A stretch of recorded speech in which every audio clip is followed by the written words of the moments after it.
Hello guys, and welcome back to another web development video. Today we are going to be continuing with HTML. Now if you haven't seen the previous episodes, I recommend you to watch those before so you can have a better understanding of what we are doing.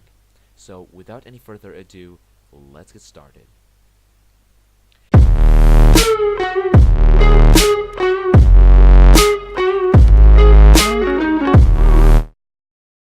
Okay, so I have right here opened up Sublime. So right here, this is what we have done in the last two episodes. Last time we discussed about attributes like this language attribute, like the style attribute, the href attribute for links, the title attribute. Now I'm not going to go through all of those now, as I already did in the previous episode, and I also explained them. So what we are going to start with today is text formatting. So by text formatting, I mean bold, italic, the strike through, the how to make quotes, like block quotes, and also quotes for when you quote something. Well, we talked about how to put quotes as a character, but now I am also going to show you how to specifically make quotes with a certain tag that is provided in HTML. And also we're going to show you how to highlight text and other different kinds of things. So starting up is with bolding text. So we're going to start right here by making a paragraph. This is another paragraph, okay, and I'm going to close this. So starting with bold. Now if you want to bold a text, you put it between the bold tags. So the bold tag is actually a B. So let me close this tag, and right here I'm going to refresh this. You can see now the paragraph is bold. If I would have taken out the bold, okay, you can see this is a normal paragraph, the same way that this paragraph is. So you can put the bold wherever you want. So for instance, I'm going to put it just on the word another. So I'm going to close the tag right here, and when I come back you can see this text is bold. Now another alternative, if you want to make bold and you don't want to write bold, you can put strong, okay, and use the strong attribute. Now one thing to keep in mind is that you cannot use both at the same time. So if you put strong and bold or 2 times bold, the text will be the same. Like right now it's not going to be like double bold or something. This doesn't apply. So this is just a property that is applied to the text. So it doesn't really have any effect if you put multiple times. So this is how to bold text and or make it strong. So and also there is the italic. So to make italic is the exact same thing. Okay, you just put I instead of B, and if right now I'm going to refresh the page, this is italic. Now another alternative, just like bold has strong, this has emphasize. So this is EM. So in order to make a text italic, so just going to refresh the page, and you can see this is the exact same thing. Now again, what I was saying is that you can overlap things, but the way bold and italic. So just going to close this tag, and also going to add the bold, so you can put it bold and italic at the same time. So you can see this. Also, this can be overlapped. So for instance, I want to make the bold text all the way at the end, and I want italic just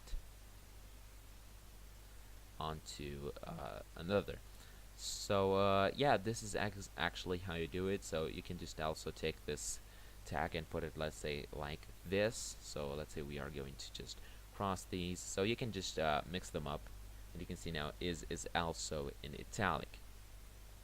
So this is how you make text bold and italic. So these are just and each has this alternative. So in bold and italic. So in order to do the next thing I'm going to show you is how to highlight text. So in order to highlight text, you use the mark. So you use mark and you can just highlight text like this. So you can see this. Now what else you can do is actually go on to one more attribute that I'm going to show you is how to make it small. So if you want a small text, you just type small like this and the text is now small. So just refreshing the page, you can see this is a small text.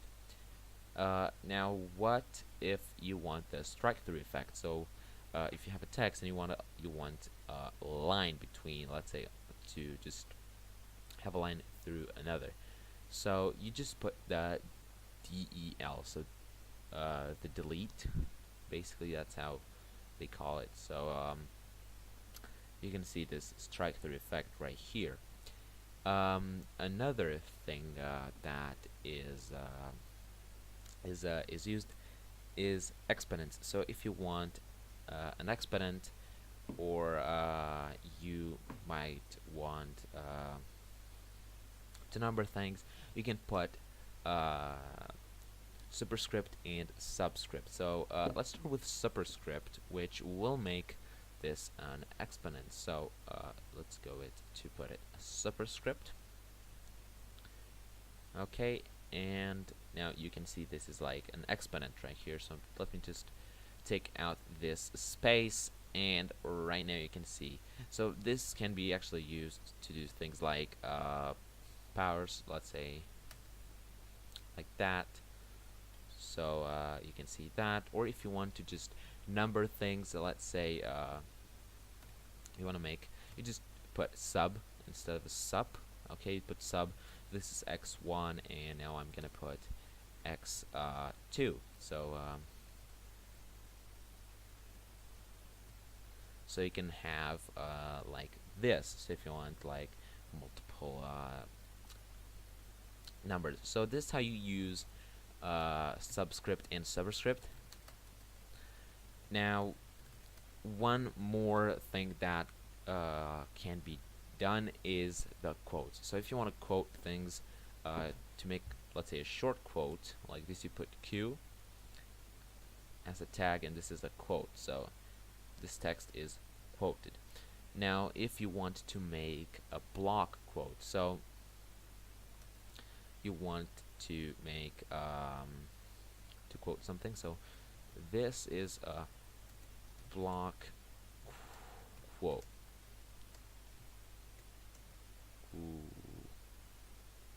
Just a minute.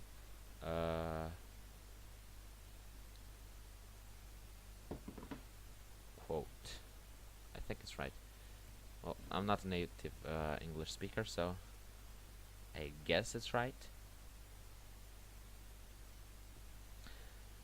Okay, so this is a block quote. We're gonna put the column, and now I'm gonna put a block quote. So okay, block quote, and this is a block quote.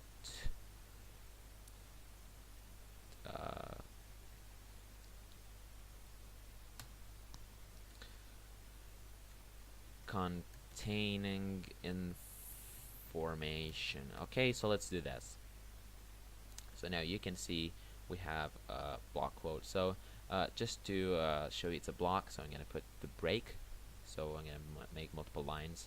So let's make multiple lines. So yeah, with break, I don't know if I showed you this already, but with break you can put new lines. So this is the second line, third.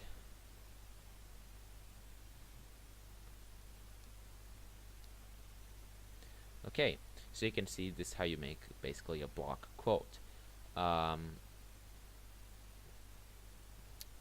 what if, let's say, I type and this will not be, let's say, aligned, so you have this going over this end. So this is the third line, and the it is a long line. So if you do this, exactly what will happen is nothing. So you have to put the line breaks, and basically this is how you make quotes. Now if you put a really long line, so you get to the end of the line, let's put a lot,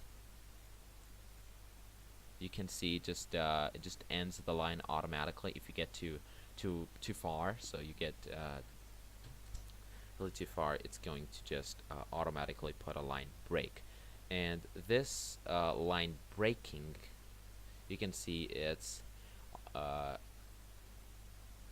actually dependent on the length and the width of your screen, of the window. So for instance, if I put a break, let's say here, okay, you'll see this interruption, and if I am going to just do this, so I'm gonna just, you can see that the line break remains, so it's considered just like text. So this is something to keep in mind. So this is how you make block quotes. So let me just make this shorter. So this okay, this is it. So this is how you make block quotes. Now one more thing that it's quite important, and that is comments. So comments are generally used. They are something that is actually ignored by the browser and other programming languages. It's ignored by compilers. Generally, what this does is it lets it's only, you can see just this only in the code editor. So only when you are editing the code you can see the comments. So generally the computer ignores those.